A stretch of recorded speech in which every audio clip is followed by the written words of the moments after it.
হাদির শারীরিক অবস্থা উদ্বেগজনক, মস্তিষ্কের ফোলা বেড়েছে, হৃদস্পন্দনও স্বাভাবিকের চেয়ে বেশি, জানিয়েছেন মেডিকেল বোর্ড। গান পয়েন্টে থাকা জুলাই যোদ্ধাদের নিরাপত্তায় ব্যবস্থা নিচ্ছে পুলিশ। ইনকিলাব মঞ্চের শীর্ষ যোদ্ধাদের নিরাপত্তা জোরদার। হাদির উপর হামলার ঘটনার তদন্তে সন্দেহভাজন শনাক্ত। নির্বাচন সামনে রেখে সব দলকে নিরাপত্তা প্রোটোকল দেবে পুলিশ। হাই কমিশনারকে তলব। হাদির হামলাকারীরা ভারতে ঢুকলে গ্রেফতার করে ফেরত পাঠানোর আহ্বান।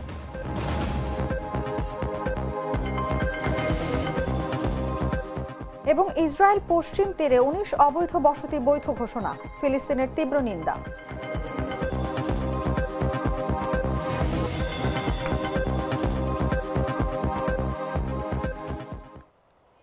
এতক্ষণ শুনছিলেন সংবাদ শিরোনাম। দর্শক আমন্ত্রণ সন্ধ্যা ৭টার সংবাদে, সঙ্গে আছি আমি অনুভা বিশ্বাস।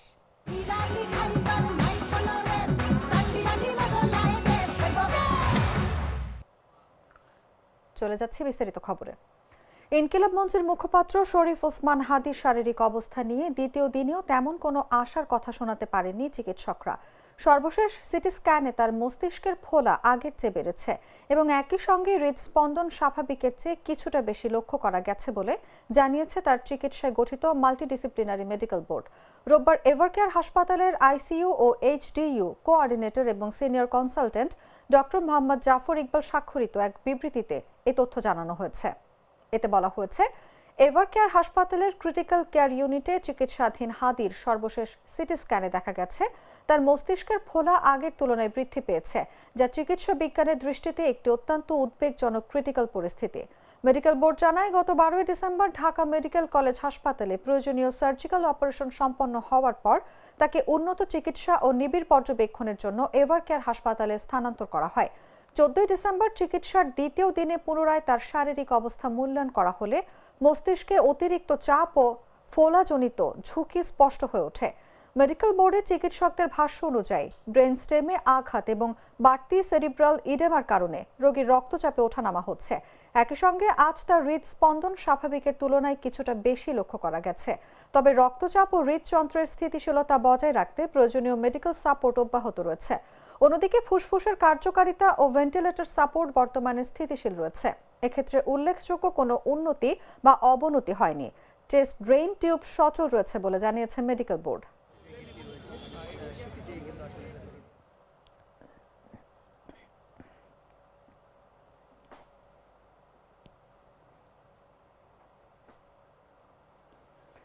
ইনকিলাব মঞ্চের মুখপাত্র ওসমান হাদি গুলিবিদ্ধ হওয়ার পর শীর্ষ জুলাই যোদ্ধাদের অনেকের ক্ষেত্রে নিরাপত্তা ঝুঁকি তৈরি হয়েছে বলে মনে করা হচ্ছে। এজন্য তাদের নিরাপত্তায় বিশেষ ব্যবস্থা গ্রহণের কথা জানিয়েছে ঢাকা মহানগর পুলিশ। পুলিশ বলছে, হাজার হাজার জুলাই যোদ্ধার নিরাপত্তা ব্যক্তি পর্যায়ে বা আলাদা করে নিশ্চিত করা প্রায় অসম্ভব। তবে হাদির মতো যারা নিরাপত্তা ঝুঁকিতে আছেন অথবা গান পয়েন্টে আছেন তাদের নিরাপত্তা জোরদারের ব্যবস্থা নেওয়া হচ্ছে বলে জানিয়েছেন ঢাকা মহানগর পুলিশের অতিরিক্ত police commissioner S N Mohammad Nazrul ইসলাম।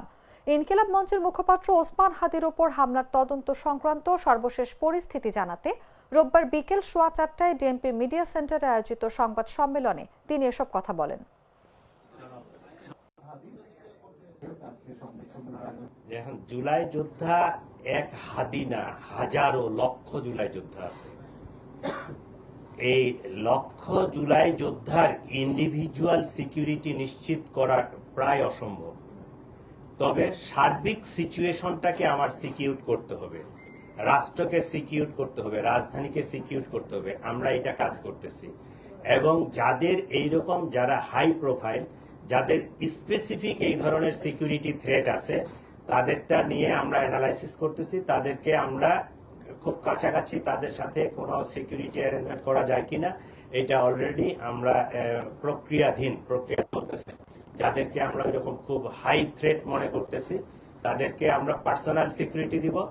আর ইন্ডিভিজুয়ালি এইভাবে সিকিউরিটি দেওয়া যাবে না, এটা ওভারঅল সিকিউরিটি সিস্টেমটাকে। আগামী জাতীয় সংসদ নির্বাচন ও গণভোটকে সামনে রেখে সব রাজনৈতিক দলের জন্য পুলিশের পক্ষ থেকে একটি সমন্বিত নিরাপত্তা প্রটোকল দেওয়া হবে। এতে রাজনৈতিক নেতা ও সম্ভাব্য প্রার্থীদের বাসস্থান, কার্যালয়, চলাচল ও জনসভা এবং সাইবার নিরাপত্তা নিশ্চিত করার বিস্তারিত নির্দেশনা থাকবে। পাশাপাশি গণ অভ্যুত্থানের সম্মুখ সারির নেতৃত্ব ও গুরুত্বপূর্ণ রাজনৈতিক ব্যক্তিদের বাড়তি নিরাপত্তা দেওয়ার উদ্যোগ নেওয়া হয়েছে। রোববার প্রধান উপদেষ্টার উপপ্রেস সচিব আবুল কালাম আজাদ মজুমদার এ তথ্য জানান। তিনি বলেন, ইনকিলাব মঞ্চের মুখপাত্র ও ঢাকা ৮ আসনের সম্ভাব্য স্বতন্ত্র প্রার্থী শরীফ ওসমান হাদির উপর হামলার ঘটনায় হামলাকারী ও সহযোগীদের শনাক্ত করা হয়েছে। তাদের গ্রেফতারে আইন শৃঙ্খলা বাহিনীর অভিযান চলছে। হামলায় ব্যবহৃত মোটরসাইকেল জব্দ করা হয়েছে এবং ফিঙ্গারপ্রিন্ট পরীক্ষা করা হচ্ছে। সন্দেহভাজনদের দেশ ত্যাগ ঠেকাতে ইমিগ্রেশন চেকপোস্টে তথ্য পাঠানো হয়েছে এবং সীমান্তে বিজিবি ও র্যাবের টহল জোরদার করা হয়েছে। এদিকে পররাষ্ট্র মন্ত্রণালয়ের ভারতীয় হাই কমিশনারকে ডেকে শেখ হাসিনা ও আসাদুজ্জামান কামালকে প্রত্যর্পণের অনুরোধ পুনর্ব্যক্ত করেছে এবং সীমান্ত নিরাপত্তায় সহযোগিতা চেয়েছে।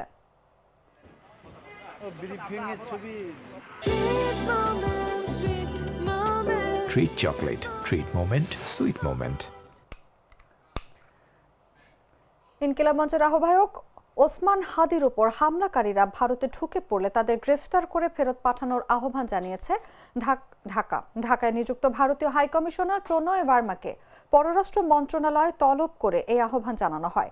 রোববার প্রণয় ভার্মাকে তলব করা হয় বলে পররাষ্ট্র মন্ত্রণালয়ের এক বিজ্ঞপ্তিতে জানানো হয়। এ সময় ক্ষমতাচ্যুত প্রধানমন্ত্রী শেখ হাসিনাকে ভারতে অবস্থান করে বাংলাদেশের সন্ত্রাসী কর্মকাণ্ডে উস্কানি দেওয়ার সুযোগ দেয়া এবং আসন্ন জাতীয় সংসদ নির্বাচন বানচালের প্রচেষ্টার অভিযোগ করে ঢাকা। এসব বিষয়ে ভারত সরকারের কাছে গভীর উদ্বেগের কথা তুলে ধরা হয়। অন্তর্বর্তীকালীন সরকারের আমলে বিভিন্ন ঘটনায় এই নিয়ে অন্তত 5 বার তলব করা হলো প্রতিবেশী দেশটির এই রাষ্ট্রদূতকে।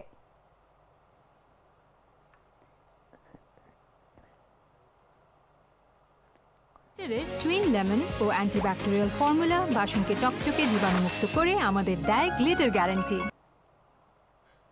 জানাবো আন্তর্জাতিক সংবাদ।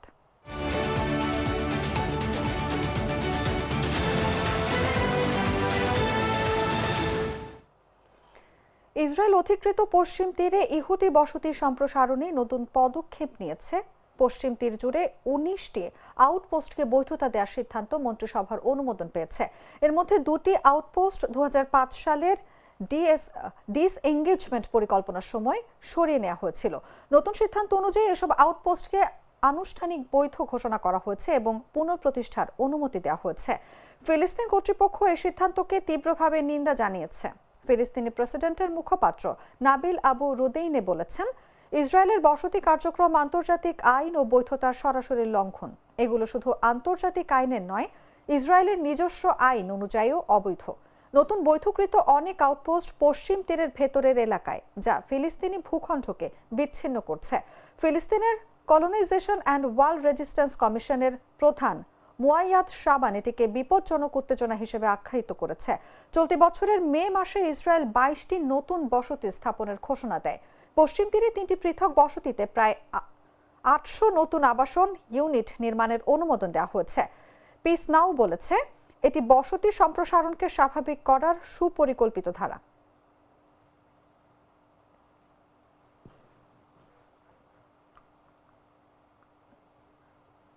সংবাদ শেষ করার আগে শিরোনামগুলো জানিয়ে দিচ্ছি আরো একবার।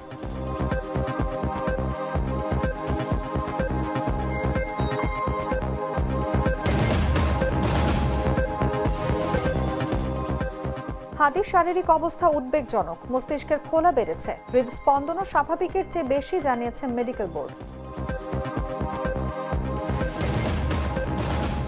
গান পয়েন্টে থাকা জুলাই যোদ্ধাদের নিরাপত্তায় ব্যবস্থা নিচ্ছে পুলিশ। ইনকিলাব মঞ্চের শীর্ষ যোদ্ধাদের নিরাপত্তা জোরদার। হাদির উপর হামলার ঘটনা তদন্তের সন্দেহভাজন শনাক্ত, নির্বাচন সামনে রেখে সব দলকে নিরাপত্তা প্রটোকল দেবে পুলিশ। হাই কমিশনারকে তলব, হাদির হামলাকারীরা ভারতে ঢুকলে গ্রেফতার করে ফেরত পাঠানোর আহ্বান।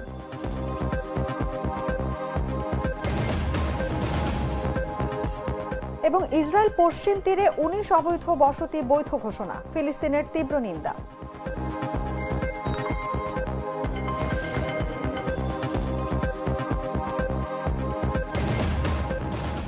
দর্শক, এই ছিল এখনকার মতো।